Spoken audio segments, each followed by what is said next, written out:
Good evening, good evening, very very good evening. चलिए आज का सेशन स्टार्ट करते हैं। आते हैं सबसे पहले पॉलिटी से स्टार्ट करते हैं और फर्स्ट क्वेश्चन देखते हैं पॉलिटी का क्या है। फर्स्ट क्वेश्चन आपके सामने है, बताइए क्या हो जाएगा इसका आंसर। क्वेश्चन पढ़िए और बताइए क्या होगा इसका सही आंसर।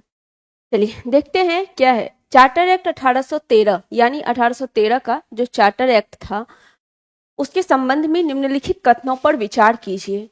3 कथन आपके सामने दिया हुआ है, उपयुक्त में से कौन सा कथन सही है ये बताना है। 3 कथन आपके सामने है, पढ़िए और बताइए क्या है। आइए देखते हैं फर्स्ट कथन क्या है। फर्स्ट पॉइंट इसका क्या है। इसने भारत में ईस्ट इंडिया कंपनी के व्यापार एकाधिपत्य को, चाय का व्यापार तथा चीन के साथ व्यापार को छोड़कर समाप्त कर दिया। कहने का मतलब है ईस्ट इंडिया कंपनी का जो व्यापार एकाधिपत्य था उसमें चाय और चीन के साथ व्यापार को छोड़ करके बाकी सारा एकाधिकार समाप्त कर दिया गया। ये कथन बिल्कुल ही सही है। ठीक है, 1813 में ये उपबंध किया गया था। उसके बाद जो 1833 का चार्टर अधिनियम आया, 1833 का जो चार्टर अधिनियम था, ठीक है, इसमें क्या किया गया, पूर्णतः एकाधिकार समाप्त कर दिया गया। पूर्णतः एकाधिकार को समाप्त कर दिया गया। ठीक है, पूर्णतः 1813 वाले में चाय और चीन को छोड़ दिया गया था, लेकिन इसमें पूरी तरह से यानी चाय और चीन भी समाप्त हो गया था 1833 के चार्टर एक्ट के तहत।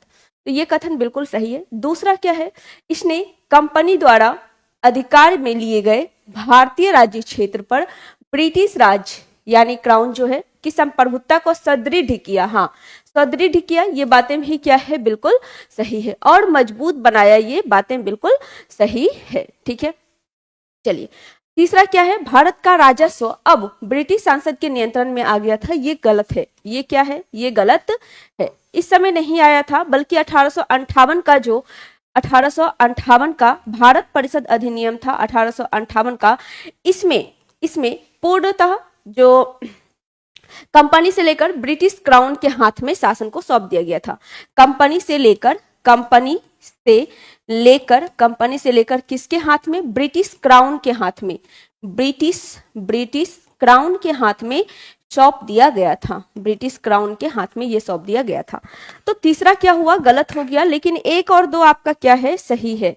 तो आंसर क्या होगा, 1 और 2 सही है। 1 और 2 सही है, तो आंसर हो जाएगा ऑप्शन नंबर ए, 1 और 2 इसका सही आंसर हो जाएगा।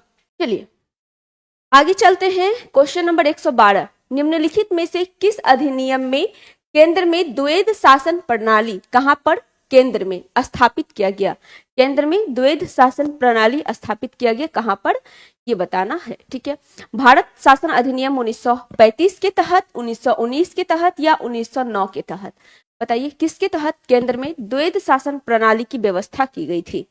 आरबीआई की स्थापना, संघीय न्यायालय की स्थापना, संघीय न्यायालय की स्थापना इसी के तहत किया गया था। ठीक है, इसमें इतना प्रावधान था 1935 के भारत परिषद अधिनियम में, इतने सारे प्रावधान थे और इसे उठाकर हमारे संविधान में डायरेक्ट रख दिया गया था कि संविधान का ब्लूप्रिंट किसे कहा गया, संविधान का ब्लूप्रिंट 1935 के ही भारत परिषद अधिनियम को कहा गया। ठीक है, जिस समय ये आया उस समय इसकी आलोचना भी खूब हुई, लेकिन जब हमारा संविधान बन रहा था तो अनेक देशों से जो लिया जा रहा था विदेशी स्रोत में, जिसे आप पढ़ते हैं, और उसी में 1935 का भी अहम रोल था। 1935 के भी भारत परिषद अधिनियम से बहुत सारी चीजें ली गई थी, जैसे अखिल भारतीय संघ। ठीक है, अखिल भारतीय संघ वो भी कहां से, यहीं से लिया गया था, अखिल भारतीय संघ। ठीक है, उसके बाद त्रिस्तरीय सूची जो है, त्रिस्तरीय सूची वो भी कहां से, 1935 के ही भारत परिषद अधिनियम से ही लिया गया था। ठीक है, और केंद्र में द्वैध शासन प्रणाली की बात करें तो ये भी वहीं से था, केंद्र में द्वैध शासन प्रणाली भी वहीं से था। ठीक है, तो आंसर क्या होगा, ऑप्शन नंबर ए इसका सही आंसर हो जाएगा, ए। ठीक है, 1919 का भारत शासन अधिनियम, 1919 का भारत शासन अधिनियम, इसे क्या कहा जाता है, मॉन्टेग्यू चेम्सफोर्ड सुधार अधिनियम। मॉन्टेग्यू चेम्सफोर्ड सुधार अधिनियम किसे कहा जाता है, 1919 के शासन अधिनियम को ही कहा जाता है। 1909 मार्ले मिंटो सुधार, 1909 मार्ले मिंटो सुधार किसे कहा जाता है? 1909 के भारत परिषद अधिनियम को ही कहा जाता है। और मिंटो को सांप्रदायिकता का जनक कहा जाता है। मिंटो को सांप्रदायिकता का जनक कहा जाता है क्योंकि यहीं से मिंटो को सांप्रदायिकता का जनक भी कहा जाता है, क्योंकि यहीं से भारत में सांप्रदायिकता का उद्भव होता है। मुस्लिम के लिए अलग से पृथक निर्वाचन क्षेत्र की व्यवस्था की जाती है। पृथक निर्वाचन क्षेत्र की व्यवस्था की जाती है। मुस्लिम के लिए पृथक निर्वाचन क्षेत्र की व्यवस्था की जाती है इसी में। ठीक है, तो आंसर क्या हो गया आपका? ऑप्शन नंबर ए सही आंसर हो गया ए। क्लियर है? चलिए आगे चलते हैं। क्वेश्चन नंबर 113, कैबिनेट मिशन योजना के अंतर्गत संविधान निर्मात्री परिषद में प्रत्येक प्रांत को आवंटित सदस्य संख्या निर्धारित करने के लिए एक प्रतिनिधि कितने जनसंख्या के अनुपात में थे? 8 लाख, 10 लाख, 12 लाख, एक से अधिक या इनमें से कोई भी नहीं?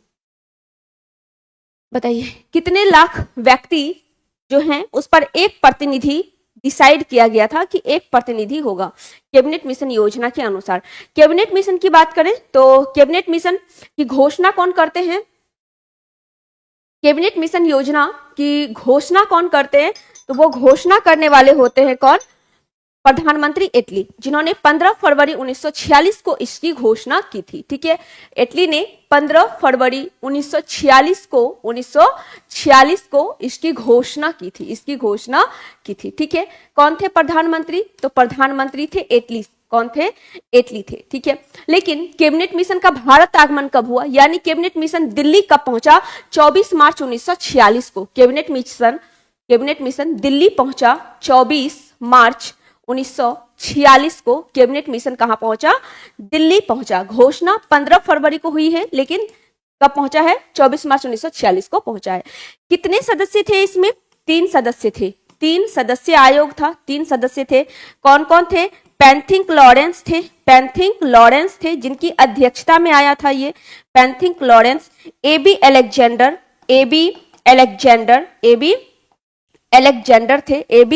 अलेक्जेंडर थे और स्टेफर्ड क्रिप्स थे। और कौन थे? स्टेफर्ड क्रिप्स थे। ठीक है, स्टेफर्ड क्रिप्स थे। ये 3 इसमें सदस्य के रूप में आए थे। और व्यवस्था क्या किया गया था?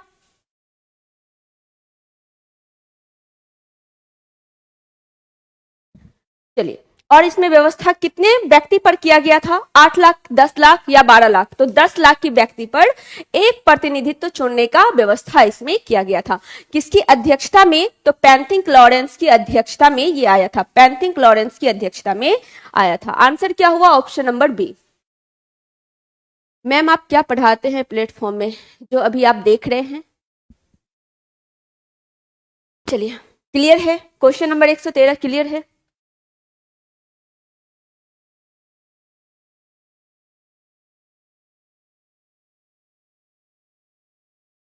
चलिए आगे चलते हैं। नेक्स्ट क्वेश्चन नंबर 114, संविधान सभा में सदस्य का चुनाव कैसे हुआ? सीधे जनता के द्वारा, राष्ट्रीय कांग्रेस के नामांकन के द्वारा, प्रांतीय सभा के द्वारा, एक से अधिक या इनमें से कोई भी नहीं? किस तरह से हुआ था बताइए? संविधान सभा में सदस्य का चुनाव कैसे हुआ था?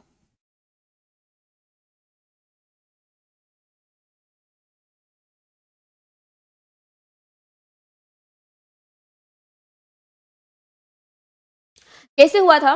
प्रांतीय सभा के द्वारा हुआ था। कैसे? प्रांतीय सभा के द्वारा हुआ था। ठीक है, संविधान सभा में सदस्य का चुनाव जो है प्रांतीय सभा के द्वारा किया गया था, जिसमें कि सबसे इंपॉर्टेंट आप याद रखेंगे साहब जो हैं उनको कहां से चुना गया था? तो पहले बंगाल प्रेसिडेंसी से थे, लेकिन बाद में मुंबई प्रेसिडेंसी से वो आते हैं। ठीक है, अंबेडकर साहब बाद में कहां से? विभाजन हो जाने के बाद में बंबई प्रेसिडेंसी से ये आते हैं। ठीक है, बंबई प्रेसिडेंसी से।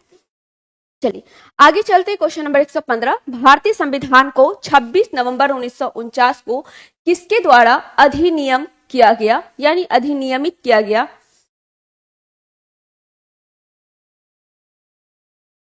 किसके द्वारा अधिनियमित किया गया? अधिनियमित, अंगीकृत और आत्मर्पित। ठीक है, ये 3 वर्ड होते हैं, अधिनियमित, अंगीकृत और आत्मर्पित। ठीक है, अधिनियमित, अंगीकृत और आत्मर्पित, ये 3 वर्ड हैं। कब किया गया? 26 नवंबर 1949 को। अगर हम 26 नवंबर 1949 की बात करें तो इसी दिन हमारा संविधान क्या हुआ? बनके तैयार हुआ। इसी दिन हमारा संविधान बनकर तैयार हुआ, ठीक है, तैयार हुआ। इसी तारीख को हमारे संविधान को अंशतः लागू किया गया, अंशतः लागू, ठीक है। पूर्णतः लागू कहेगा तो 26 जनवरी 1950 होगा। पूर्णतः लागू की बात की जाएगी, पूर्णतः लागू कब किया गया? पूर्णतः लागू किया गया था 26 जनवरी 1950 को पूरी तरीके से हमारे संविधान को लागू किया गया। लेकिन अंशतः लागू इसीलिए कह सकते हैं क्योंकि जितने भी प्रावधान थे, जितने भी अनुच्छेद थे, उसमें से 15 अनुच्छेद को उसी दिन लागू कर दिया गया था। 15 अनुच्छेद उसी दिन लागू हो चुका था, 26 नवंबर 1949 को ही। ये एकमात्र ऐसा डेट है जो हमारी प्रस्तावना में भी वर्णित है। हमारी प्रस्तावना में किस डेट का वर्णन है? तो 26 नवंबर 1949 का ही वर्णन है। और लास्ट लाइन आप देखेंगे, 26 नवंबर 1949 को ही आत्मर्पित, अंगीकृत और अधिनियमित करते हैं। तो ये किसके द्वारा किया जाता है, यही पूछा गया है। संविधान सभा द्वारा, भारत के गवर्नर जनरल या भारतीय संसद के द्वारा? किसके द्वारा किया गया है, ये आपसे पूछा गया है। बताइए किसके द्वारा? संविधान सभा उस समय कौन था? संविधान सभा ही था, तो संविधान सभा के द्वारा ही किया जाएगा। तो आंसर क्या होगा आपका? ऑप्शन नंबर ए सही आंसर हो जाएगा, संविधान सभा के द्वारा, ठीक है। जिस समय हमारा संविधान बनकर तैयार हुआ उस समय 8 अनुसूची, 22 भाग और 395 अनुच्छेद था, ठीक है। 8 अनुसूची, ये सबको पता होगा, कॉमन सा डाटा है। 8 अनुसूची, 22 भाग और कितने अनुच्छेद? 395 अनुच्छेद इसमें शामिल थे, 395 अनुच्छेद थे। आज अगर हम अनुच्छेद गिनती के हिसाब से बात करें तो 450 से प्लस हो चुका है, ठीक है। भाग आज भी 22 ही है और अनुसूची 12 हो चुकी है, अनुसूची 12 हो चुकी है। तो आंसर क्या हुआ? ऑप्शन नंबर ए सही आंसर हो गया, ठीक है। हाँ, अनुसूची अभी 12 है। आगे चलते क्वेश्चन नंबर 116। निम्नलिखित में से कौन संविधान प्रारूप समिति के सदस्य थे, ये बताना है। ये 4 ऑप्शन में से कौन कौन है ये आपको बताना है। तो जल्दी से बताइए कौन कौन थे। प्रारूप समिति की बात करें तो प्रारूप समिति के अध्यक्ष कौन थे? डॉक्टर भीमराव अंबेडकर थे। उनका प्रारूप समिति का गठन कब किया गया? तो 29 अगस्त 1947 को। अगर हम प्रारूप समिति की बात करें तो 29 अगस्त 1947 को इसका गठन किया गया था, ठीक है। इसमें कितने सदस्य? 7 सदस्य। कितने सदस्य आयोग था? 7 सदस्य आयोग था, ठीक है। अध्यक्ष कौन थे? तो अध्यक्ष थे अंबेडकर साहब। अध्यक्ष कौन थे? अंबेडकर साहब इसके अध्यक्ष थे। इसमें 7 सदस्य थे जिसमें कि आपके एन गोपाला स्वामी, अल्लादी कृष्णा स्वामी अय्यर, ठीक है, अल्लादी कृष्णा स्वामी अय्यर, जवाहरलाल नेहरू और सरदार पटेल इसमें शामिल नहीं थे। अंबेडकर साहब को मिलाकर 3 हो गए। अंबेडकर साहब को मिलाकर कितने? 3 इसमें हो गए। उसके बाद कन्हैया लाल, मानिकलाल, डीपी खेतान, ठीक है, के एम मुंशी, ये सभी थे। तो और एन माधवन, टोटल कितने? 7 सदस्य हो गए। तो आंसर क्या होगा? 1 और 3। 1 और 3 किसमें है? ऑप्शन नंबर सी में। 1 और 3 किसमें है? ऑप्शन नंबर सी में है। तो आंसर हो जाएगा ऑप्शन नंबर सी, सही आंसर हो जाएगा सी, ठीक है। चलिए आगे चलते हैं। Question number 117। भारतीय संविधान में राज्यों की संकल्पना को प्राप्त किया गया है कहां से? अमेरिका के संविधान से, ऑस्ट्रेलिया के संविधान से, ब्रिटिश नॉर्थ अमेरिका अधिनियम से, एक से अधिक या इनमें से कोई भी नहीं। कहां से? बताइए क्या होगा इसका आंसर।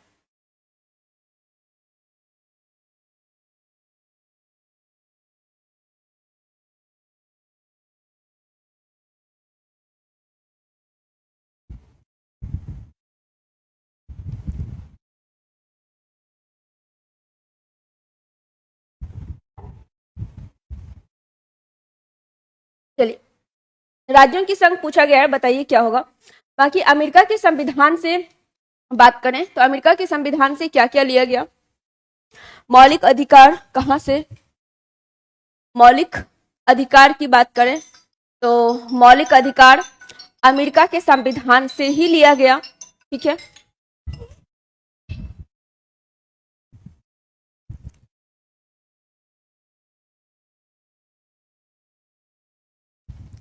मौलिक अधिकार अमेरिका के संविधान से, ठीक है।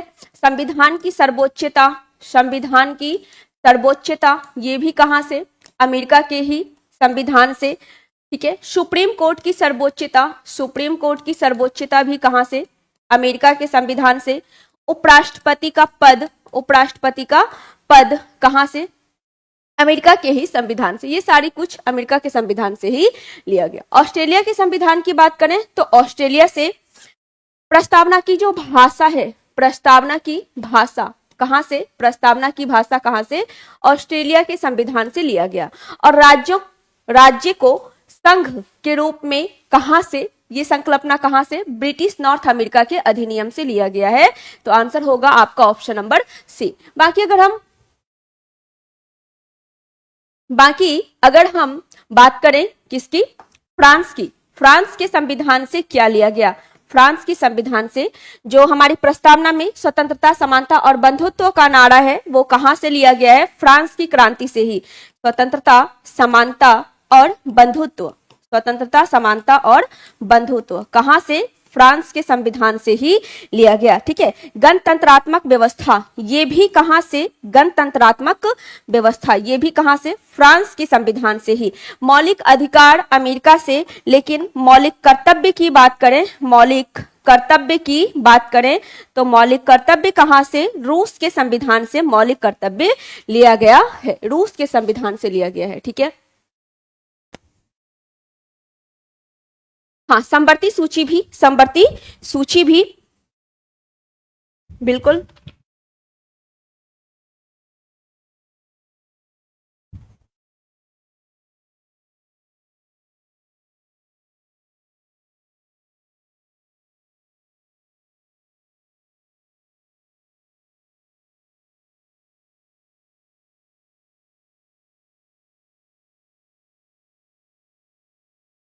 चलिए आंसर क्या हुआ, ऑप्शन नंबर सी सही आंसर हो गया। Next question number 118।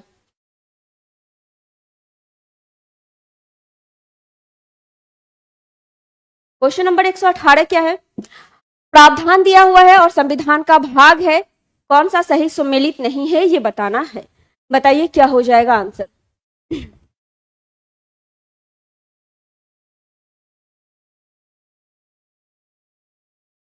चलिए, नागरिकता भाग 2 में है, बिल्कुल सही है। संघ राज्य क्षेत्र भाग 7 में है। भाग 7 अब हमारे संविधान से क्या हो चुका है, समाप्त हो चुका है। भाग 7 अब हमारे संविधान से समाप्त हो चुका है। और संघ राज्य क्षेत्र की बात करें तो ये हमारे संविधान के भाग 8 में है, ये हमारे संविधान के भाग 8 में है। किस भाग में है, भाग 8 में है, भाग 8 में, ठीक है। भाग 8 में संघराज्य क्षेत्र है। नगर पालिका भाग 9 का क ये भी बिल्कुल सही है। तो कौन सा सही नहीं है, सही नहीं है, ऑप्शन नंबर बी सही नहीं है। तो आंसर क्या हो जाएगा, बी सही आंसर हो जाएगा, बी, ठीक है। चलिए वहीं पे यहाँ भाग 9 का ए है नगर पालिका। भाग 9 की बात करें, भाग 9 की बात करें तो भाग 9 में क्या है, पंचायत। भाग 9 में क्या है, पंचायत है। भाग 9 के क में नगर पालिका है और भाग 9 के ख में क्या है, भाग 9 के ख में सहकारी समिति। 9 का ख या 9 का बी बोल सकते हैं, इसमें सहकारी समिति की बात की गई है, सहकारी समिति की बात की गई है, ठीक है, सहकारी समिति। क्लियर है। चलिए आगे चलते हैं, आंसर क्या हुआ, बी सही आंसर हो गया। Next question number 119। भारतीय संविधान का भाग 16 किससे संबंधित है, प्रशासनिक अधिकरण से, अखिल भारतीय सेवा से, कुछ वर्गों के विशेष उपबंध से, एक से अधिक या इनमें से कोई भी नहीं। क्या हो जाएगा इसका आंसर बताइए।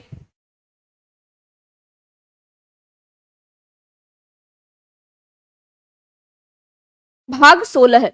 सबसे पहले प्रशासनिक अधिकरण देखते हैं। तो अधिकरण किस में है, भाग 14 के क में है।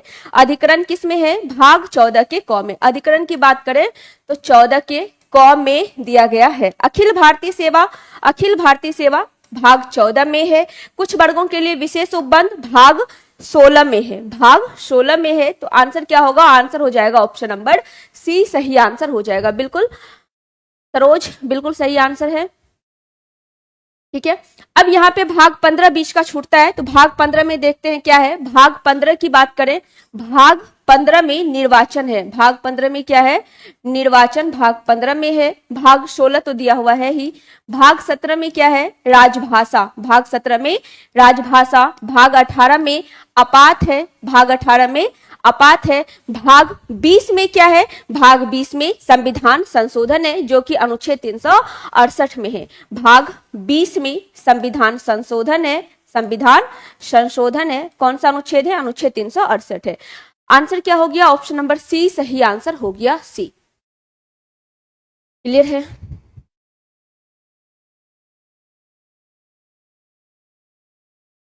चलिए क्वेश्चन नंबर 120, निम्नलिखित में से कौन सी जोड़ी संस्था और संविधान के अनुच्छेद सुमेलित हैं। ठीक है, दिया हुआ है और उधर अनुच्छेद दिया हुआ है, बताइए कौन सा सही सुमेलित है।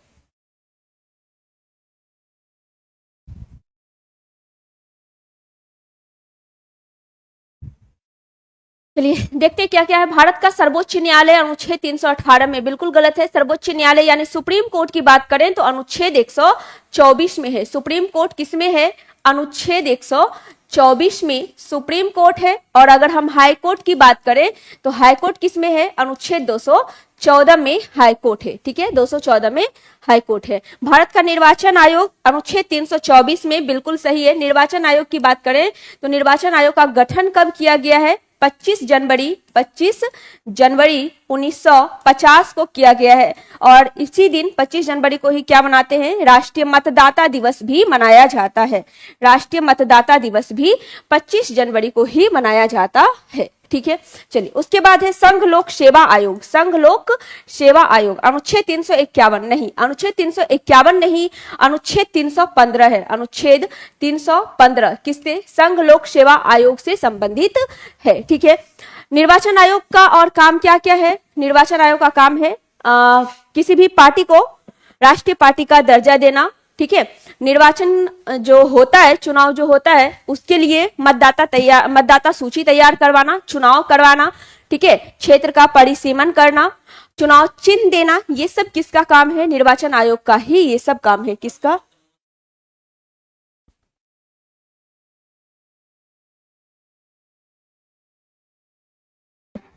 ये सब काम किसका है, निर्वाचन आयोग का ही काम है। ठीक है, तो आंसर क्या हुआ, बी सही आंसर हो गया, बी।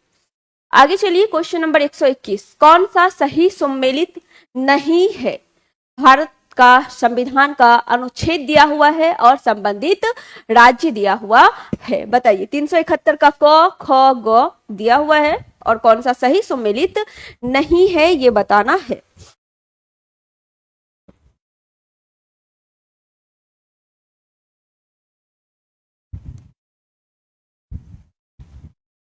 अगर हम 371 लें तो इसमें ए बी सी डी करके, क को मान लीजिए ए है, ख को मान लीजिए बी है और ग क्या होता है, सी होता है। हिंदी में क ख ग और इंग्लिश में ए बी सी डी लिखा जाता है। तो 371 का ए यानी इसमें नागालैंड है, बिल्कुल सही बात है। बी में असम है, ये भी सही है। सी में मणिपुर है, सी में क्या है, सी में मणिपुर है, मेघालय नहीं है, मेघालय नहीं है। तो आपका आंसर क्या हो जाएगा, आंसर हो जाएगा ऑप्शन नंबर सी, क्योंकि सही सम्मिलित नहीं है, यही पूछा गया है। और कौन सा नहीं है, ऑप्शन नंबर सी नहीं है। ठीक है, सी तक तो दिया हुआ है। अगर हम 371 के डी की बात करें, डी है, ई है, एफ है, जी है। ठीक है, डी में आंध्र प्रदेश है, डी में आंध्र प्रदेश है, ई में तेलंगाना है, ई में तेलंगाना है, एफ में सिक्किम है, जी में मिजोरम है। ठीक है, एफ में सिक्किम है। 371 का ई, डी में क्या है, आंध्र प्रदेश, डी में आंध्र प्रदेश है, ई में तेलंगाना है, ई में तेलंगाना है। ठीक है, 371 के एफ में इंग्लिश में डिफाइन कीजिए। चलिए, एफ में सिक्किम है, एफ में सिक्किम है, जी में मिजोरम है, एफ में सिक्किम है, जी में मिजोरम है, मिजोरम है। आई में गोवा के बारे में है, आई में किसके बारे में, गोवा के बारे में चर्चा किया गया है। ठीक है, तो ये था, कुछ इंपॉर्टेंट है ये सब चीज, 40-40 क्वेश्चन का होता है, तो इसको याद रखिएगा। 371 के ए में नागालैंड, बी में असम, सी में मणिपुर, डी में आंध्र प्रदेश, ई में तेलंगाना, एफ में सिक्किम, जी में मिजोरम, आई में गोवा, आई में गोवा। ठीक है, एच में अरुणाचल प्रदेश है, तो आंसर क्या हुआ, सी सही आंसर हो गया। ठीक है, एच छूट गया, एच में अरुणाचल प्रदेश, अरुणाचल प्रदेश। आगे चलिए, क्वेश्चन नंबर 122। भारत के संविधान की चौथी अनुसूची विवेचित करती है किसको? कितनी अनुसूची है मूल संविधान की? अगर हम बात करें मूल संविधान में अनुसूची की संख्या बताए थे अभी थोड़ी देर पहले बताया है, कितनी? 8 है। वर्तमान में कितनी है? वर्तमान संविधान में अनुसूची की संख्या कितनी है?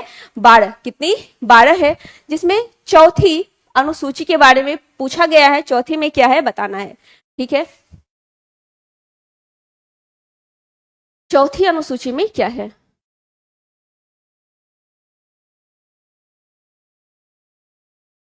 चलिए, राज्यसभा में सीटों के आवंटन को बिल्कुल सही है। चौथी अनुसूची में राज्यसभा में सीटों के आवंटन के बारे में ही चर्चा है। ठीक है, तो आंसर होगा ऑप्शन नंबर ए।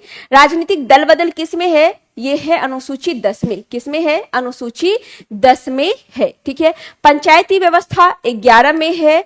नगर पालिका किस में है? 12 में। नगर पालिका किस में है? नगर पालिका 12 में है। नगर पालिका किस में? 12 में है। ठीक है, 12 में नगर पालिका है। तो 73वां संवैधानिक संशोधन के तहत 73वां संवैधानिक संशोधन के तहत कौन सा? 11वीं अनुसूची और 74वां संवैधानिक संशोधन के तहत 12वीं अनुसूची को हमारे संविधान में जोड़ा गया है। ठीक है, 12वीं अनुसूची को जोड़ा गया। नम्मा कब? नम्मा जो है पहला संवैधानिक संशोधन के तहत ही नम्मा जोड़ दिया गया। 10वां 52वां ये भी लिख लीजिए, 8 था ना, तो नम्मा की अगर बात करें, नम्मा अनुसूची पहला संवैधानिक संशोधन जो 1951 में हुआ था उसके तहत जोड़ा गया। 10वां की बात करें तो 10वां जो है 10वां दल बदल 52वां संवैधानिक संशोधन के तहत 11वां और 12वां लिख दिए हैं। तो आंसर क्या हुआ? ऑप्शन नंबर ए सही आंसर हो गया ए। ठीक है, चलिए आगे क्वेश्चन नंबर 123। भारत के संविधान के अंतर्गत आर्थिक योजना का विषय किस में शामिल है? राज्य सूची में, संघ सूची में, समवर्ती सूची में। अगर हम सूची की बात करें तो किसमें है? सूची हमारी 7वीं अनुसूची में है। किसमें? 7वीं अनुसूची में सूची का वर्णन है। कितने तरह का? 3 तरह का। कौन कौन है? संघ सूची है, दूसरा राज्य सूची है और तीसरा समवर्ती सूची है। तीसरा समवर्ती सूची है। संघ, अब सब में विषय की संख्या घटी बढ़ी है तो वो भी लिख लेंगे। संघ सूची में कितना विषय था?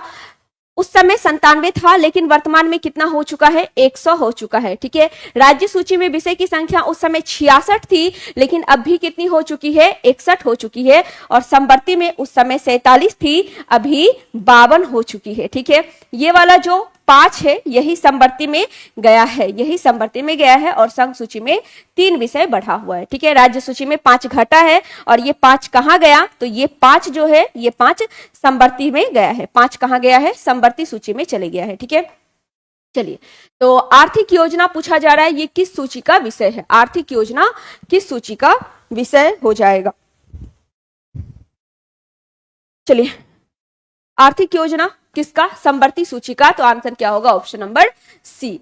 अगर हम राज्य सूची की बात करें तो उसमें पुलिस है, जेल है, कृषि है, स्थानीय शासन है, ये सब किस में है? ये सब आपका राज्य सूची में शामिल है। ठीक है, उसके बाद संघ सूची की बात करें तो संघ सूची यानी केंद्र सरकार किस किस विषय पर कानून बना सकता है, वो सब कुछ किस में है? संघ सूची में है। जिसमें कि आपका कौन कौन सा है?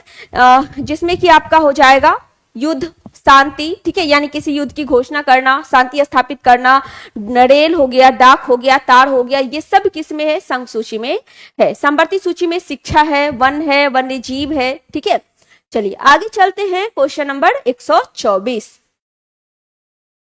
124 में है, किस अनुसूची में दल बदल विरोधी कानून को रखा गया है? अभी थोड़ी देर पहले ही बताए हैं, बताइए किसमें रखा गया? 6ठी में, 9वीं में, 10वीं में, एक से अधिक या इनमें से कोई भी नहीं?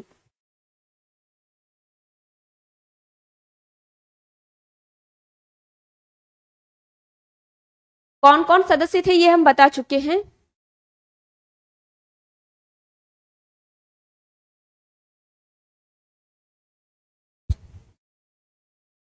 चलिए, दल बदल पूछा गया है तो दल बदल किस में बताए थे? 10वीं में बताए थे, तो आंसर क्या होगा? ऑप्शन नंबर सी होगा।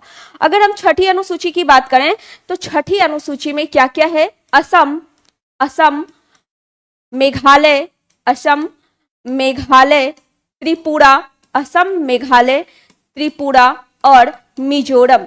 असम, मेघालय, त्रिपुरा और मिजोरम की चर्चा किसमें है? छठी अनुसूची में है। ठीक है, उनका नाम फिर से बता दें। अच्छा ठीक है, आप एक लास्ट में पॉलिटी का जब लास्ट होगा उस समय याद दिला दीजिएगा, बता देंगे। ठीक है, उस समय बता देंगे एक बार फिर से। नवी अनुसूची की बात करें तो इसमें भूमि सुधार अधिनियम या संपत्ति अधिग्रहण अधिनियम बोल सकते हैं। ठीक है, संपत्ति अधिग्रहण अधिनियम बोल सकते हैं, संपत्ति अधिग्रहण अधिनियम बोल सकते हैं। नवी अनुसूची में बता दिए हैं, पहले ही संविधान संशोधन में ये जोड़ा गया है। पांचवी की बात करें, छठी में तो ये 4 राज्य के लिए जनजातीय क्षेत्र जो है इसके प्रशासन की बात है। अगर हम पांचवी की बात करें, पांचवी अनुसूची की बात करें तो इसमें पूरे देश के लिए अनुसूचित जाति और जनजाति यानी कि एससी और एसटी के प्रशासनिक क्षेत्र के बारे में चर्चा है। प्रशासनिक क्षेत्र के बारे में, प्रशासनिक क्षेत्र के बारे में चर्चा है। किसमें? अनुसूची 5 में। तो आंसर क्या हुआ? सी इसका सही आंसर हो जाएगा। ठीक है, हाँ बिल्कुल बता देंगे। नेक्स्ट क्वेश्चन नंबर 125, या फिर आप थोड़ा सा बैक करके देख सकते हैं, वैसे हम बता देंगे। नेक्स्ट क्वेश्चन नंबर 125, 26 जनवरी 1950 को भारत की वास्तविक संवैधानिक स्थिति क्या थी? लोकतंत्रात्मक गणराज्य, संपूर्ण प्रभुत्व संपन्न लोकतंत्रात्मक गणराज्य, संपूर्ण प्रभुत्व संपन्न पंथ निरपेक्ष लोकतंत्रात्मक गणराज्य। क्या हो जाएगा इसका आंसर बताइए? Question number 125।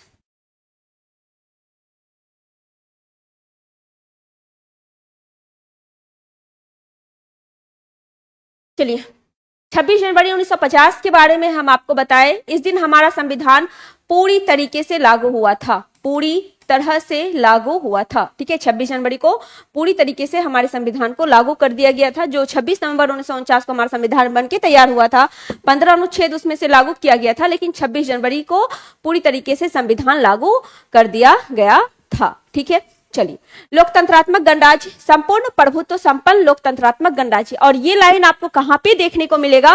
प्रस्तावना में, संपूर्ण प्रभुत्व संपन्न लोकतंत्रात्मक गणराज्य। ये लाइन कहां पे? प्रस्तावना में देखने को मिलेगा। प्रस्तावना का जब आप स्वरूप देखेंगे उसमें SSPLG करके, ठीक है, एक ट्रिक हो जाएगा आपका, SSPLG, संपूर्ण प्रभुत्व संपन्न, ठीक है, लोकतंत्रात्मक, प्रभुत्व संपन्न लोकतंत्रात्मक और गणराज्य। ठीक है, ये आपका हो जाएगा। तो आंसर क्या हुआ? ऑप्शन नंबर बी सही आंसर हो गया, संपूर्ण प्रभुत्व संपन्न लोकतंत्रात्मक गणराज्य।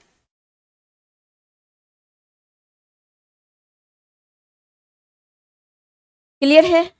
चलिए आगे चलते हैं। क्वेश्चन नंबर 126, 26 नवंबर 1949 को अंगीकृत भारतीय संविधान की प्रस्तावना में शब्द सम्मिलित नहीं थे। मतलब कौन सा शब्द है जो हमारी मूल प्रस्तावना में नहीं था? मूल प्रस्तावना में नहीं था। जब प्रस्तावना 26 नवंबर 1949 को अंगीकृत किया गया था उस समय नहीं था। समाजवादी, पंथ निरपेक्ष, अखंडता या गणराज्य। ठीक है, कौन से शब्द नहीं थे ये बताना है।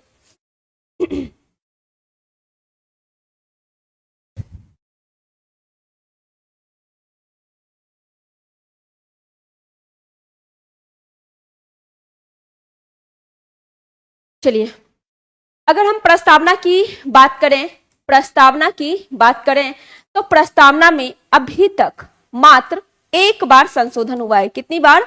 मात्र एक बार संशोधन हुआ है। कौन सा संशोधन हुआ है? 42वां संवैधानिक संशोधन हुआ है। कौन सा?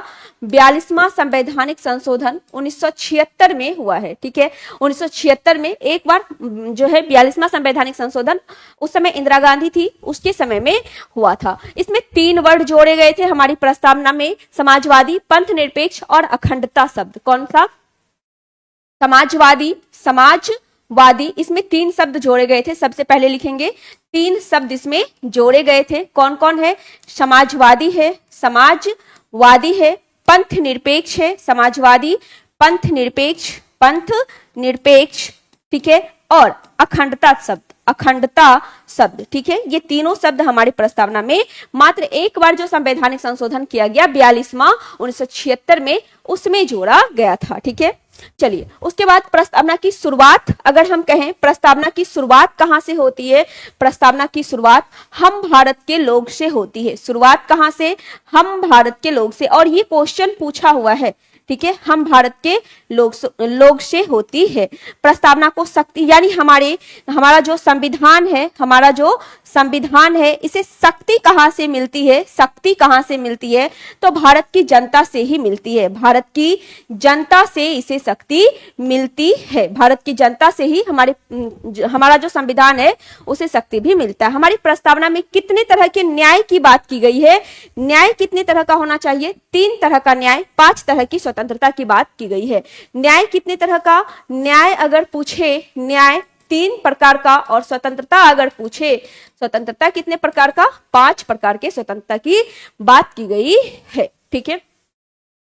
चलिए, तो इसका आंसर क्या हो जाएगा? समाजवादी, पंथ निरपेक्ष और अखंडता, यानी कि 1, 2 और 3 सही आंसर हो जाएगा। ऑप्शन नंबर ए इसका सही आंसर होगा, 1, 2 और 3। प्रस्तावना अमेरिका से, प्रस्तावना की भाषा ऑस्ट्रेलिया से ली गई है। प्रस्तावना की भाषा ऑस्ट्रेलिया से ली गई है। चलिए आगे चलते हैं। क्वेश्चन नंबर 127, भारत के संविधान के उद्देश्यों में से एक के रूप में आर्थिक न्याय का किसमें उपबंध किया गया है? ठीक है, उद्देशिका और मूल अधिकार, उद्देशिका और राज्य के नीति निर्देशक तत्व, मूल अधिकार और राज्य का नीति निर्देशक तत्व, ठीक है। आर्थिक न्याय की जो बात है ये कहां की गई है ये बताना है। हम अभी बताए जस्ट कि न्याय की बात करें तो न्याय कितने तरह का हमारी प्रस्तावना में है? 3 तरह का है। कितने तरह का? 3 तरह के न्याय की व्यवस्था हमारे प्रस्तावना में की गई है। कौन कौन सा न्याय है? कौन कौन से न्याय की व्यवस्था की गई है?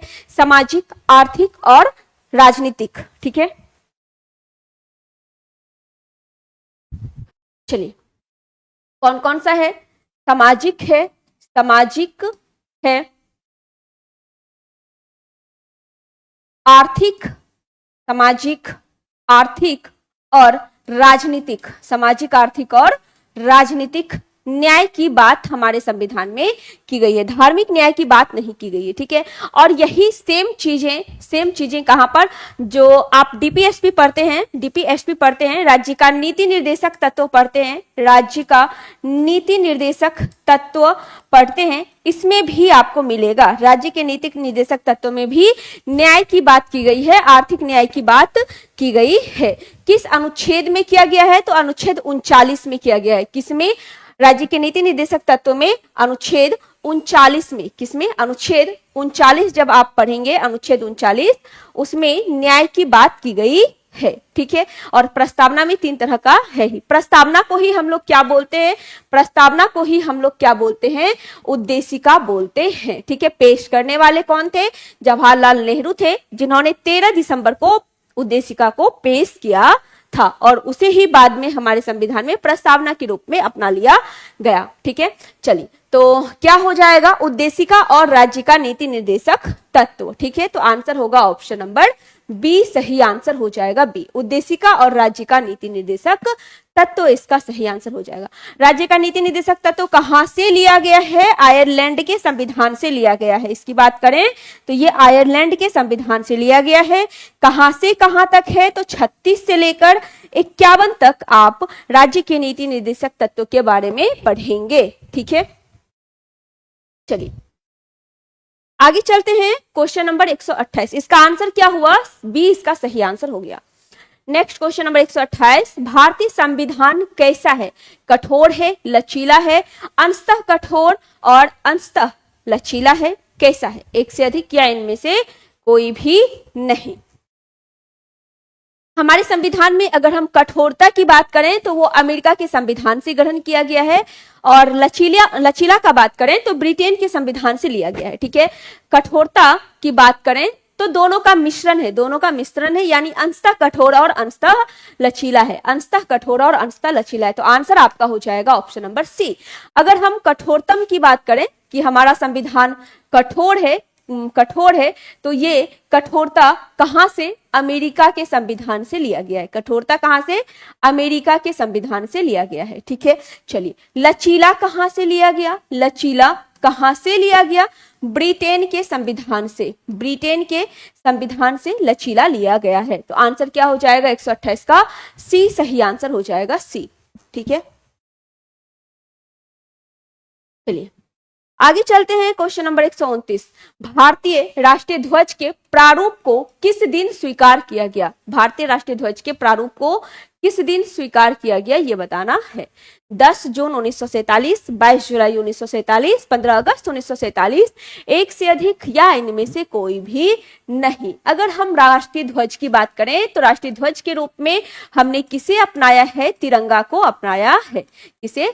तिरंगा को अपनाया है। तिरंगा को कहां से अपनाया है? तिरंगा को कहां से अपनाया है? तिरंगा में जो चक्र है उसे कहां से लिया है? तो सारनाथ स्थित अशोक का जो स्तंभ है, ठीक है, सिंह स्तंभ, वहां से लिया है। सारनाथ स्थित, ये क्वेश्चन पूछा हुआ है, सारनाथ स्थित अशोक के सिंह स्तंभ से इसे लिया गया है। ठीक है, क्लियर है? 3 पट्टी वाला है, इसीलिए इसे तिरंगा कहा जाता है। इसमें 24 तीलियां होती है। शायद पिछले सेट का जब हम डिस्कशन करवा रहे थे तो इसमें यही क्वेश्चन था, तीली की संख्या।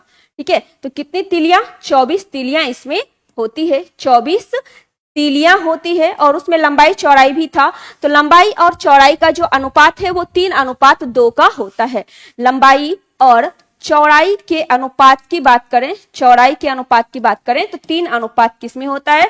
2 में होता है। कहां से लिया गया है? सारनाथ स्थित अशोक के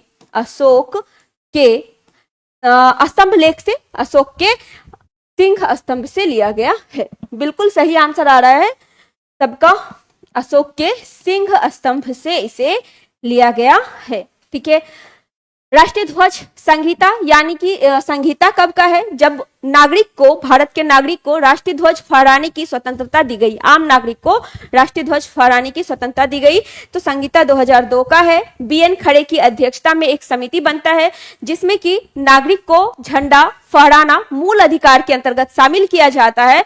और ये किस अनुच्छेद? अनुच्छेद 19 के 1 में दिया गया है। ठीक है, अगर हम संहिता की बात करें, राष्ट्रीय ध्वज संहिता कब का है? राष्ट्रीय ध्वज संहिता कब का है? 2002 का। 2002 का राष्ट्रीय ध्वज संहिता है। ठीक है, चलिए उसके बाद किसकी अध्यक्षता में समिति बना है? बीएन खड़े की अध्यक्षता में एक समिति का गठन किया गया। और इसी समिति में ये कहा गया कि अनुच्छेद 19 के 1 के तहत नागरिकों का ध्वज फहराना मौलिक अधिकार है। मौलिक अधिकार के अंतर्गत शामिल किया गया। मौलिक अधिकार के अंतर्गत शामिल किया गया। ठीक है, क्लियर है? और इसका प्रारूप किस दिन स्वीकार किया गया? तो प्रारूप जो स्वीकार किया गया है वो 22 जुलाई 1947 को किया गया है। 22 जुलाई 1947 को। तो आंसर क्या होगा? बी सही आंसर हो जाएगा, बी। क्लियर है?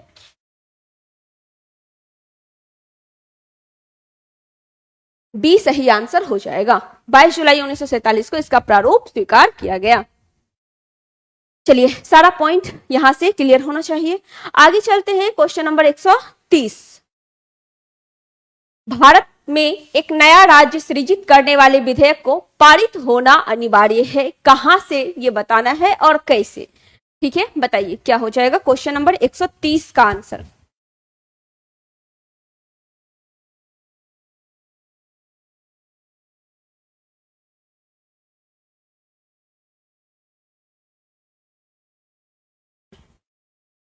भारत में एक नया राज्य सृजित करने का विधेयक कहां से पारित होना अनिवार्य है।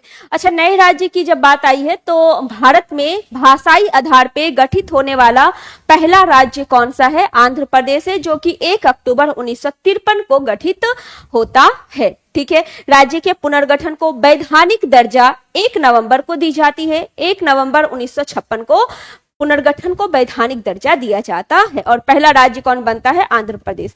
ठीक है, जिस समय वैधानिक दर्जा दिया गया उस समय टोटल 14 राज्य और 6 केंद्र शासित प्रदेश थे। ठीक है, तो लिख लेते हैं, भाषाई आधार पे, भाषाई आधार पे गठित होने वाला, भाषाई आधार पे गठित होने वाला पहला राज्य, पहला राज्य कौन सा होगा? आंध्र प्रदेश हो जाएगा, आंध्र प्रदेश हो जाएगा। गठन कब हुआ? गठन इसका कब हुआ? 1 अक्टूबर 1953 को गठन होता है। 3 साल के बाद इसे वैधानिक दर्जा प्रदान कर दी जाती है, 1 अक्टूबर 1953 को। ठीक है, राज्यों के पुनर्गठन को, राज्यों के पुनर्गठन को, पुनर्गठन की बात की जा रही है, यानी किसी राज्य से तोड़कर दूसरे राज्य का गठन करना। पुनर्गठन को वैधानिक दर्जा, पुनर्गठन को वैधानिक दर्जा कब दिया जाता है? तो 3 साल बाद 1953 में आंध्र प्रदेश का गठन हुआ, 1956 में इसे वैधानिक दर्जा दे दिया जाता है, 1956 में। तो 1 नवंबर 1956 को दिया जाता है। जिस समय दर्जा दिया गया उस समय 14 राज्य और 6 यूटी थे, यानी कि 6 केंद्र शासित प्रदेश भारत में थे। ठीक है, उसके बाद फिर अलग अलग राज्य का गठन हुआ, राज्य से तोड़कर ही। तो ये जो विधेयक है, नया राज्य सृजित करने वाला विधेयक, ये कैसे पारित होगा? ये कैसे पारित होगा? तो ये बस साधारण बहुमत से ही पारित होगा। कैसे? साधारण बहुमत से पारित होगा। ठीक है, संसद में साधारण बहुमत और कम से कम 2/3 नहीं, सिर्फ और सिर्फ संसद में साधारण बहुमत से पारित होगा। तो आंसर क्या हुआ? ऑप्शन नंबर बी सही आंसर हो गया, इसका बी सही आंसर हो गया। चलिए आगे चलते हैं, क्वेश्चन नंबर 131। निम्नलिखित राज्यों के गठन पर विचार कीजिए और इन्हें कालानुक्रम में व्यवस्थित कीजिए। ठीक है, 4 राज्य दिया हुआ है, किस किस राज्य का गठन कब हुआ बताइए, और एक क्रम से व्यवस्थित करके सही आंसर इसका क्या होगा वो बताइए। सबसे पहले क्या है? गोवा है। सबसे पहले क्या है? गोवा है। गोवा की अगर हम बात करें तो गोवा 30 मई 1987 को, ठीक है, गोवा दिवस भी कब मनाते हैं? 30 मई को ही मनाते हैं। तो 30 मई 1987 को गोवा को शामिल किया जाता है। ठीक है, 25वें राज्य के रूप में, और 56वां संवैधानिक संशोधन इसके लिए किया जाता है। कौन सा? 56वां संवैधानिक संशोधन के तहत गोवा को राज्य के रूप में हमारे भारत में शामिल कर लिया जाता है। ठीक है, कौन सा राज्य बनता है ये? गोवा 56वां संवैधानिक संशोधन के तहत 25वां राज्य बनकर हमारे भारत में शामिल होता है। गोवा मुक्ति दिवस कब मनाते हैं? गोवा मुक्ति दिवस जो है, गोवा मुक्ति दिवस, गोवा मुक्ति दिवस की बात करें तो 30 मई को मनाया जाता है। 30 मई को मनाया जाता है। क्यों मनाया जाता है? क्योंकि 30 मई 1987 को ही, 30 मई 1987 को ही गोवा को आजाद करवाया गया था। 30 मई 1987, ठीक है, 30 मई 1987 गोवा का निर्माण होता है। तो आंसर ये याद रखेंगे, 30 मई 1987। ठीक है, चलिए तेलंगाना के बारे में जानते हैं। तेलंगाना कब? 2 जून 2014। तेलंगाना का गठन कब किया गया? 2 जून 2014 को तेलंगाना का गठन किया गया है। 2000 ईस्वी में 3 राज्य का गठन होता है, जिसमें कि आपका एक झारखंड भी है। 15 नवंबर को झारखंड का गठन होता है। ठीक है, 15 नवंबर 2000 को किसका? झारखंड का गठन होता है। बिहार से अलग होकर झारखंड का गठन किया जाता है। इसके साथ ही छत्तीसगढ़ 1 नवंबर को, और उत्तराखंड आपका 9 नवंबर को। ठीक है, छत्तीसगढ़ 1 नवंबर, छत्तीसगढ़ की बात करें, छत्तीसगढ़ 1 नवंबर, ठीक है, और उत्तराखंड कब? 9 नवंबर को इसका गठन किया जाता है। तो 2000 ईस्वी में 3 राज्य का गठन किया गया है। ठीक है, हरियाणा की बात करें तो हरियाणा जो है ये 1966 में ही, हाँ हरियाणा बिल्कुल सही है, हरियाणा पूजा बिल्कुल सही है, 1966 में हरियाणा का गठन किया जाता है। तो अब सब आपके सामने है, अब एक क्रम के अनुसार इसको व्यवस्थित कीजिए और बताइए आंसर क्या हो जाएगा। 1432 रतन कुमार का आंसर आया है, 1432। देखते हैं सबसे पहले किसका? 1966 में हरियाणा। ठीक है, सबसे पहले हरियाणा है, उसके बाद 1987 आता है। तो 1987 में कौन है? गोवा है, और उसके बाद झारखंड है, और उसके बाद तेलंगाना है। रतन का गलत हो गया, तो आंसर क्या होगा? ऑप्शन नंबर बी 4132 सही आंसर हो जाएगा, 4132। चलिए आगे चलते हैं, क्वेश्चन नंबर 132। उच्चतम न्यायालय की व्यवस्था के अनुसार निजी भवन के ऊपर राष्ट्रीय झंडे को फहराना डैश के तहत हर नागरिक का मौलिक अधिकार है। ये हम अभी आपको तुरंत बताए हैं। भारत की जो राष्ट्रीय ध्वज संहिता है, राष्ट्रीय ध्वज संहिता 2002 के तहत ये नागरिकों का मूल अधिकार है और बीएन खड़े की अध्यक्षता में इस समिति का गठन किया गया था कि हर नागरिक का झंडा फहराना एक मौलिक अधिकार है अनुच्छेद 19 के 1 के तहत। इसी के तहत प्रेस की स्वतंत्रता की भी बात की गई है, ठीक है। इसी में आपका प्रेस का स्वतंत्रता भी है। तो क्या होगा इसका आंसर? ऑप्शन नंबर बी का सही आंसर हो जाएगा 19 का 1 का 1, ठीक है। चलिए आगे चलते हैं। क्वेश्चन नंबर 133, उन मौलिक अधिकार का चयन करें जो भारतीय नागरिक को तो प्राप्त है लेकिन गैर नागरिकों को प्राप्त नहीं है, ठीक है। भारतीय नागरिक को प्राप्त है लेकिन गैर नागरिक को प्राप्त नहीं है, मतलब जो विदेशी है उनको प्राप्त नहीं है। भाषण और अभिव्यक्ति की स्वतंत्रता, कानून के समक्ष समता, अल्पसंख्यक का अधिकार, जीवन और स्वतंत्रता का संरक्षण। तो कौन कौन सा अनुच्छेद है जो भारतीयों को तो प्राप्त है लेकिन गैर को प्राप्त नहीं है? तो 15 है, 16 है, 19 है, 29 है और 30 है, ठीक है। ये 5 अनुच्छेद 15, 16, 19, 29 और 30 सिर्फ और सिर्फ किसको प्राप्त है? भारतीयों को। सिर्फ और सिर्फ किसे प्राप्त है? भारतीयों को प्राप्त है, ठीक है। बाकी सारा अनुच्छेद दोनों को प्राप्त है लेकिन 15, 16, 19, 29, 30 सिर्फ और सिर्फ किसे प्राप्त है? भारतीयों को ये प्राप्त है, ठीक है। चलिए अब देखते हैं यहां क्या क्या दिया हुआ है। भाषण और अभिव्यक्ति की स्वतंत्रता किसमें है? भाषण और अभिव्यक्ति की स्वतंत्रता तो अनुच्छेद 19 में है। भाषण और अभिव्यक्ति की स्वतंत्रता किसमें है? अनुच्छेद 19 में है। विचार और अभिव्यक्ति की स्वतंत्रता, ठीक है। तो और अनुच्छेद 19 देखिए, सिर्फ और सिर्फ किसको प्राप्त है? भारतीय नागरिक को प्राप्त है। कानून के समक्ष समानता यानी विधि के समक्ष समानता किसमें है? अनुच्छेद 14 में है। तो 14 है, नहीं है, 1 तो हो गया, 2 नहीं हुआ। अल्पसंख्यक का अधिकार ये आपका 29 और 30 इससे संबंधित है, 29 और 30 इससे संबंधित है, तो ये भी सिर्फ भारतीयों को प्राप्त है। जीवन और स्वतंत्रता का संरक्षण ये नहीं है, तो क्या हो जाएगा? 1 और 3 हो जाएगा। तो आंसर हो गया ऑप्शन नंबर ए सही आंसर हो गया। 1 और 3 सही आंसर इसका हो जाएगा। क्लियर है? चलिए आगे चलते हैं। क्वेश्चन नंबर 134, भारत का प्रधानमंत्री किसके प्रति जवाबदेह होता है? मंत्रिमंडल, राष्ट्रपति, लोकसभा। बताइए इस क्वेश्चन का आंसर क्या होगा?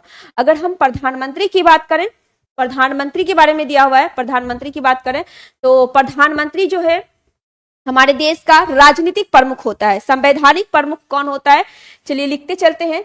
हमारे देश का राजनीतिक प्रमुख होता है। राजनीतिक प्रमुख कौन होते हैं? प्रधानमंत्री होते हैं, ठीक है। और मंत्री परिषद और राष्ट्रपति के बीच का कड़ी का काम कौन करते हैं? तो हमारे प्रधानमंत्री ही करते हैं, ठीक है। मंत्री परिषद और राष्ट्रपति, मंत्री परिषद और राष्ट्रपति के बीच, मंत्री परिषद और राष्ट्रपति के बीच कड़ी का काम कौन करते हैं? तो वो हमारे प्रधानमंत्री ही करते हैं। प्रधानमंत्री लोकसभा में बहुमत दल का नेता होता है। लोकसभा में बहुमत दल का नेता होता है।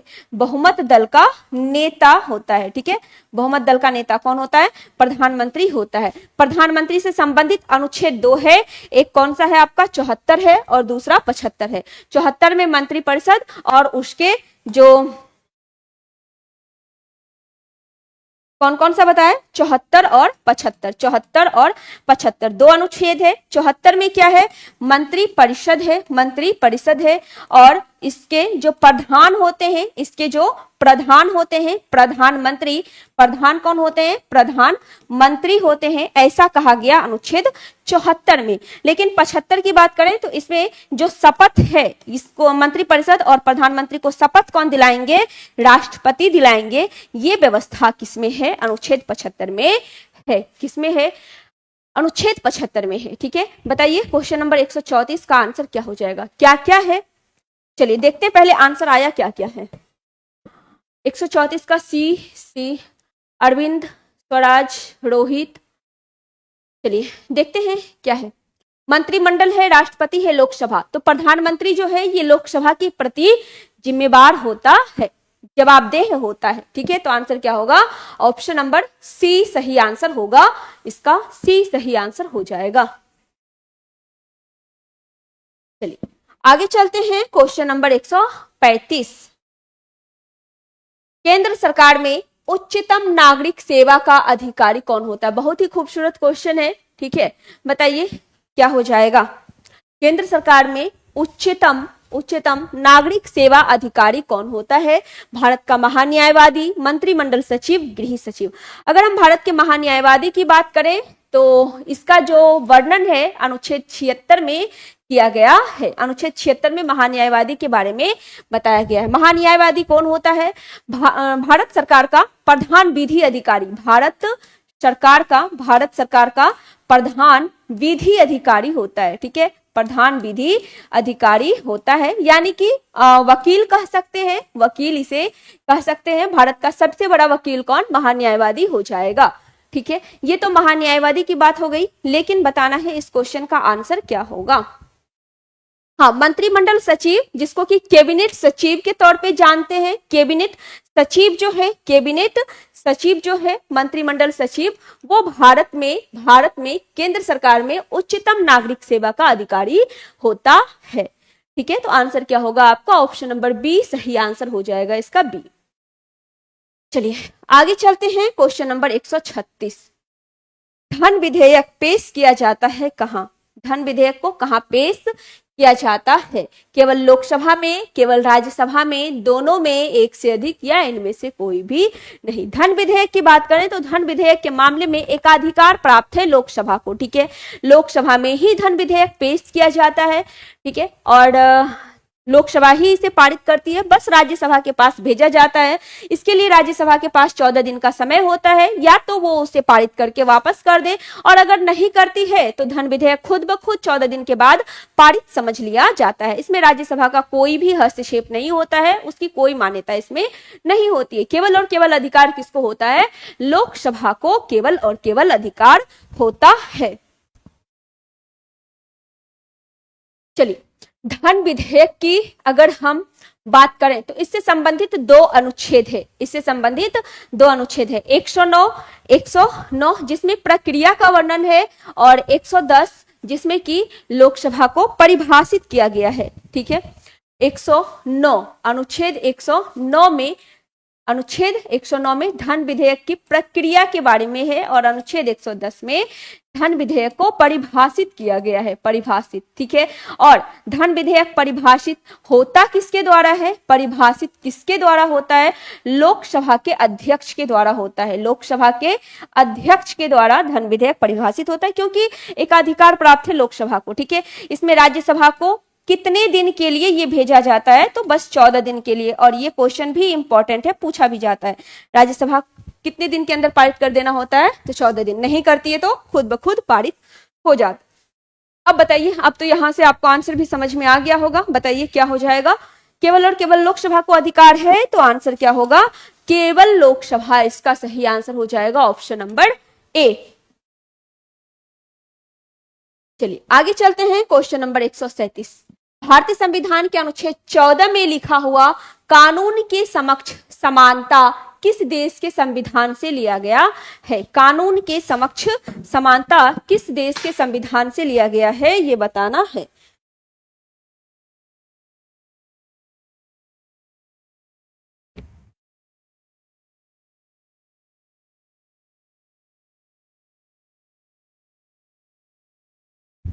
हमारे संविधान के अनुच्छेद 14 की बात करें तो इसमें दो शब्द है। एक है कानून के समक्ष समानता, और दूसरा है कानून का सामान्य संरक्षण। ठीक है, एक जो यहाँ है कानून के समक्ष समानता, और दूसरा क्या है? कानून का सामान्य संरक्षण। कानून का सामान्य संरक्षण, कानून का सामान्य संरक्षण। ये कहां से? तो ये अमेरिका के संविधान से। कानून का सामान्य संरक्षण अमेरिका से, और कानून के समक्ष समानता कहां से? ब्रिटेन के संविधान से। ब्रिटेन के संविधान से। तो आंसर क्या होगा? ए सही आंसर हो जाएगा, इसका ए। ठीक है, चलिए आगे चलते हैं। बाकी फ्रांस से आपको बताए हैं, क्या लिया गया है? स्वतंत्रता, समानता, बंधुत्व और गणतंत्रात्मक व्यवस्था लिया गया है। नेक्स्ट क्वेश्चन नंबर 138, एक पंचायत समिति के किस स्तर पर एक पंचायती राज संरचना का संचालन करती है? जिला स्तर पे, ग्राम पंचायत पे, ब्लॉक स्तरीय निकाय, एक से अधिक या इनमें से कोई भी नहीं। पंचायत समिति किस स्तर पे पंचायती राज संरचना का संचालन करती है? बताइए। पंचायत समिति की बात करें तो हमारे संविधान के द्वारा जो व्यवस्था अपनाया गया है वो बलवंत राय मेहता समिति की सिफारिश पर त्रिस्तरीय व्यवस्था को अपनाया गया है। द्विस्तरीय व्यवस्था की सिफारिश अशोक मेहता समिति के द्वारा किया गया था, द्विस्तरीय का, ठीक है। बाकी त्रिस्तरीय का बलवंत राय मेहता समिति ने किया है, ठीक है।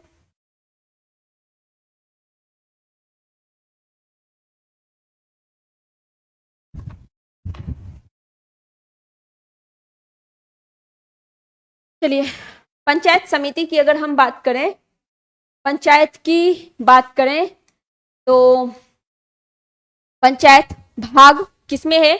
9 के भाग 9 में है, ठीक है। 9 के क में नगर पालिका है। उसके बाद अनुच्छेद 40 जो है वो भी आपका किससे संबंधित है? ग्राम पंचायत से ही संबंधित है, ठीक है। अनुसूची 11 है। और किस संवैधानिक संशोधन के तहत पंचायत को संविधान का दर्जा दिया गया? कहां चले गया क्वेश्चन? 73वां संवैधानिक संशोधन के तहत, 73वां संवैधानिक संशोधन के तहत पंचायत को संवैधानिक दर्जा दिया गया, ठीक है। बलवंत राय मेहता समिति ने, बलवंत राय मेहता समिति ने कितने स्तरीय की? त्रिस्तरीय की बात की थी, त्रिस्तरीय पंचायत की बात की थी। इसमें कौन कौन सा है? जिला परिषद है, पंचायत समिति है और सबसे निचले लेवल पर ग्राम पंचायत है। जिला परिषद, पंचायत समिति और ग्राम पंचायत।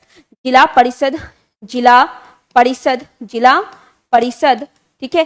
पंचायत समिति, पंचायत समिति, पंचायत समिति और ग्राम पंचायत, पंचायत समिति। उसके बाद कौन सा है?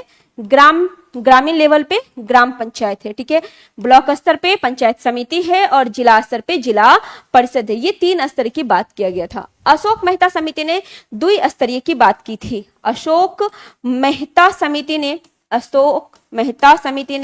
द्विस्तरीय पंचायत समिति की बात की थी, द्विस्तरीय पंचायत समिति की बात की थी, ठीक है। यहाँ पे जिला स्तर, ग्राम पंचायत स्तर, ब्लॉक स्तरीय निकाय कौन सा हो जाएगा? पंचायती राज संरचना क्या हो जाएगा?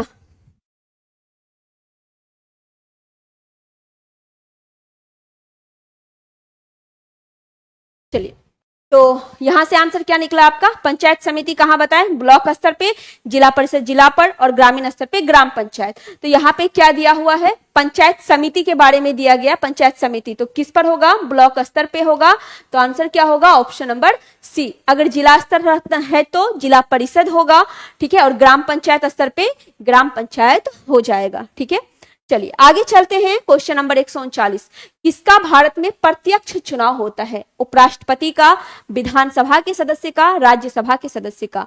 प्रत्यक्ष चुनाव किसका होता है? अगर हम भारत के उपराष्ट्रपति, राष्ट्रपति के चुनाव की बात करें तो अप्रत्यक्ष चुनाव होता है।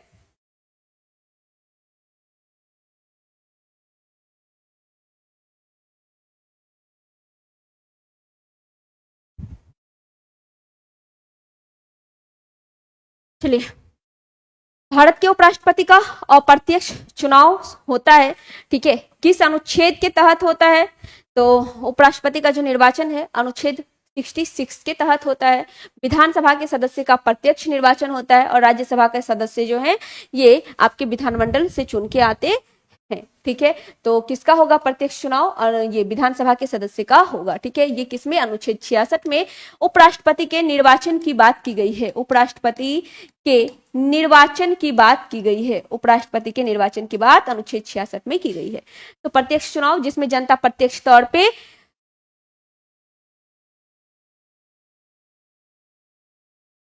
भाग लेती है वो कौन सा होता है? प्रत्यक्ष चुनाव होता है जिसमें विधानसभा आपका शामिल है। चलिए आगे चलते हैं। क्वेश्चन नंबर 140, पंचायती राज प्रथम बार अक्टूबर 1959 में प्रारंभ किया गया था। कहां पे? तमिलनाडु में, राजस्थान में, कर्नाटक में, कहां पे किया गया था? पंचायती राज व्यवस्था जो है अक्टूबर 1959 में कहां पर प्रारंभ किया गया था?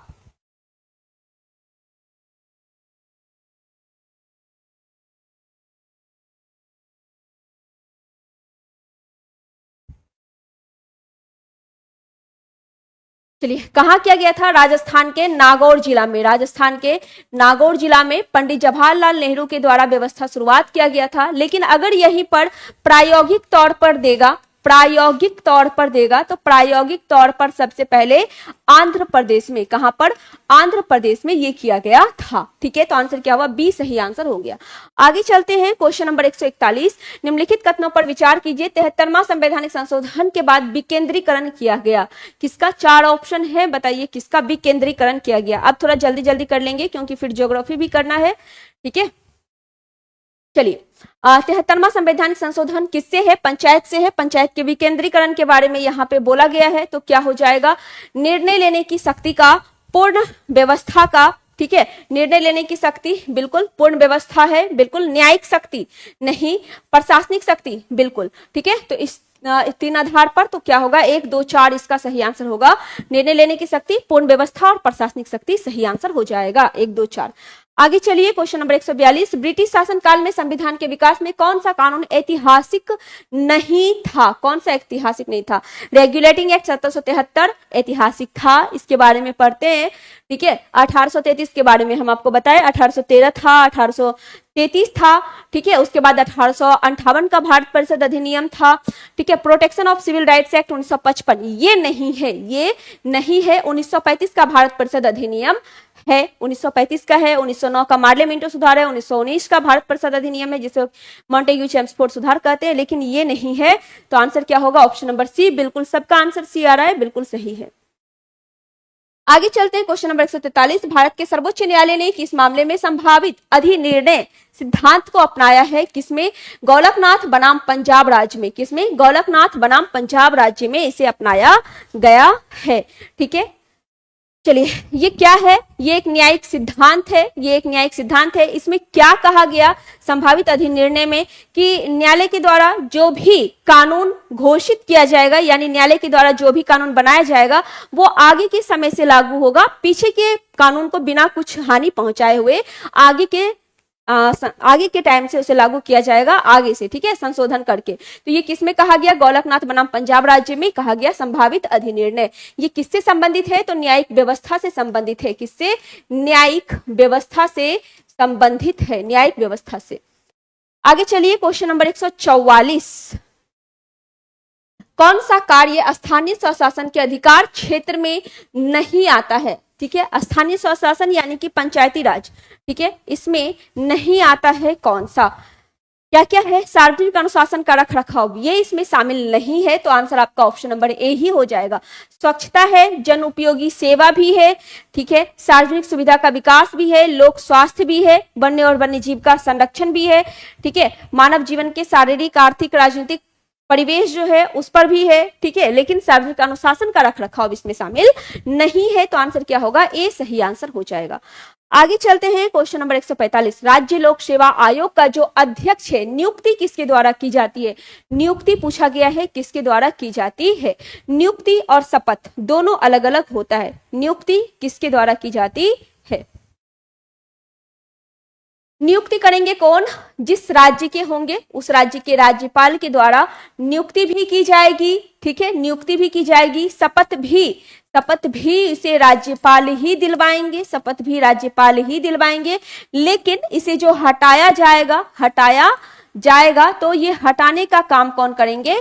राष्ट्रपति करेंगे। कौन करेंगे? राष्ट्रपति इसे हटाने का काम करेंगे। याद रखना है, नियुक्ति और शपथ राज्यपाल करेगा, लेकिन हटाने का काम किसका है? राष्ट्रपति का है। ठीक है, चलिए, संघ लोक सेवा आयोग के अध्यक्ष की नियुक्ति किसके द्वारा की जाएगी? संघ लोक सेवा आयोग के अध्यक्ष की नियुक्ति किसके द्वारा की जाएगी? बताइए।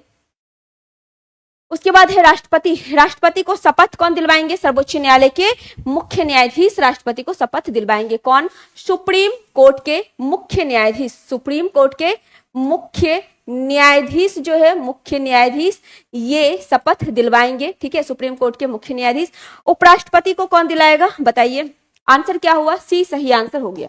आगे क्वेश्चन नंबर 146। वरीयता क्रम के अनुसार कौन पहले आता है? यूपीएससी के अध्यक्ष, मुख्य चुनाव आयुक्त, नियंत्रक, महालेखा परीक्षक, एक से अधिक या इनमें से कोई भी नहीं। वरीयता क्रम में कौन पहले आएंगे? वरीयता क्रम की बात करें तो सबसे ऊपर कौन होते हैं, हमारे राष्ट्रपति होते हैं, फिर उपराष्ट्रपति होते हैं, फिर प्रधानमंत्री होते हैं, फिर राज्यपाल होते हैं। ठीक है, सबसे ऊपर कौन, राष्ट्रपति, उसके बाद उपराष्ट्रपति, राष्ट्रपति, उपराष्ट्रपति, ठीक है, फिर प्रधानमंत्री, फिर राज्यपाल, कौन, राज्यपाल आ जाते हैं। ठीक है, और ये सब किसमें है, यूपीएससी के अध्यक्ष 9 के क में है, मुख्य चुनाव आयुक्त भी 9 के क में, मतलब तीनों को बराबर दर्जा प्राप्त है, 9 के क में ही शामिल है। एकमात्र भारत रत्न धारक किसमें आते हैं, 7वें स्थान पे, 7वें स्थान पे भारत रत्न धारक आते हैं। भारत रत्न धारक जो है इसे अलग से शामिल किया गया, कहां पे, 7वें स्थान पे इसे शामिल किया गया है। ठीक है, चलिए तो आंसर क्या हो जाएगा, कौन पहले आते हैं, तीनों एक साथ आते हैं, तो आंसर हो जाएगा ऑप्शन नंबर डी, सही आंसर हो जाएगा डी। ठीक है, उपयुक्त में से एक से अधिक सही आंसर हो जाएगा, 9 के क में सभी को शामिल किया गया है। आगे चलिए, क्वेश्चन नंबर 147, सरकार की संसदीय व्यवस्था के विषय में कौन सा वक्तव्य सही है। विधायिका न्यायपालिका के प्रति जवाबदेह होती है, बिल्कुल गलत। विधायिका कार्यपालिका के प्रति जवाबदेह होती है, बिल्कुल गलत। कार्यपालिका विधायिका के प्रति जवाबदेह होती है। कार्यपालिका जो है, कार्यपालिका ये किसके प्रति, ये विधायिका के प्रति जवाबदेह होती है, विधायिका के प्रति जवाबदेह होती है। कार्यपालिका विधायिका के प्रति जवाबदेह होती है, ये भी गलत हुआ। और विधायिका कार्यपालिका दोनों स्वतंत्र है, बिल्कुल नहीं। सिर्फ और सिर्फ न्यायपालिका जो है, न्यायपालिका ये स्वतंत्र है, न्यायपालिका स्वतंत्र है। ठीक है, न्यायपालिका स्वतंत्र है। ठीक है, तो आंसर क्या हो जाएगा आपका, डी सही आंसर हो जाएगा, डी। कोई भी कथन सही नहीं है, तो आंसर हो गया option number D, option number D. ठीक है, न्यायपालिका स्वतंत्र है, विधायिका और कार्यपालिका स्वतंत्र नहीं है। क्लियर है। आगे चलिए, क्वेश्चन नंबर 148, भारत में पहला कागज रहित उच्च न्यायालय कौन सा है, तो वो है आपका कौन सा, केरल उच्च न्यायालय। कौन सा है, केरल उच्च न्यायालय जो है ये पहला कागज रहित उच्च न्यायालय है, तो आंसर हो जाएगा ऑप्शन नंबर सी, सही आंसर हो जाएगा। आगे क्वेश्चन नंबर 149, राज्यसभा में प्रतिनिधित्व शामिल होते हैं, कैसे शामिल होते हैं राज्यसभा में प्रतिनिधित्व, ये बताना है। चलिए, राज्यसभा की अगर बात करें तो अधिकतम कितने सदस्य इसमें हो सकते हैं, अधिकतम 250 हो सकते हैं। वर्तमान में है कितने, तो वर्तमान में 245 है, 245 है, जिसमें कि 12 राष्ट्रपति के द्वारा, 12 राष्ट्रपति के द्वारा क्या होते हैं, मनोनीत होते हैं, 12 राष्ट्रपति के द्वारा मनोनीत होते हैं, और 233 जो है ये राज्य से निर्वाचित होकर आते हैं। तो क्या है, नागरिक के द्वारा सीधे चुने जाते हैं, नहीं। अप्रत्यक्ष रूप से नागरिकों के द्वारा उनके प्रतिनिधि के माध्यम से चुने जाते हैं, बिल्कुल सही।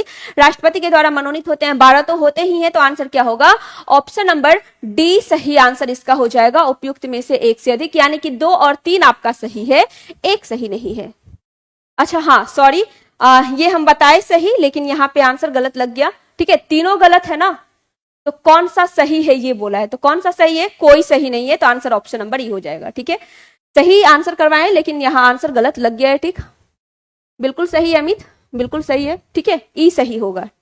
चलिए, 149 क्या होगा जाएगा इसका आंसर, कौन सा प्रतिनिधित्व शामिल होते हैं, बी और सी शामिल होते हैं, तो आंसर हो गया ऑप्शन नंबर डी। आगे पॉलिटी का लास्ट क्वेश्चन, भारत का संविधान क्या है, उधार का एक बोरा है, इसे उधार के एक बोरा के रूप में कहा गया है, क्योंकि भारत के संविधान में अलग अलग देश से जो जो चीजें अच्छी लगी उसे अपना लिया गया, तो इसीलिए इसे उधार का बोरा भी बहुत सारे विद्वान के द्वारा कहा गया है। 1935 का भारत परिषद अधिनियम वहां से भी अपनाया गया, इसीलिए उसे संविधान का ब्लूप्रिंट कहा गया। अमेरिका से, ब्रिटेन से, फ्रांस से, रूस से, जापान से, बहुत सारा देश से, ऑस्ट्रेलिया से लिया गया। ठीक है, लगभग 10 देश के संविधान से लिया गया है, तो इसे उधार का एक बोरा कहा गया, तो आंसर क्या होगा, ए सही आंसर होगा। ठीक है, बस 2 मिनट रुकिएगा, उसके बाद ज्योग्राफी का सेशन चालू करते हैं।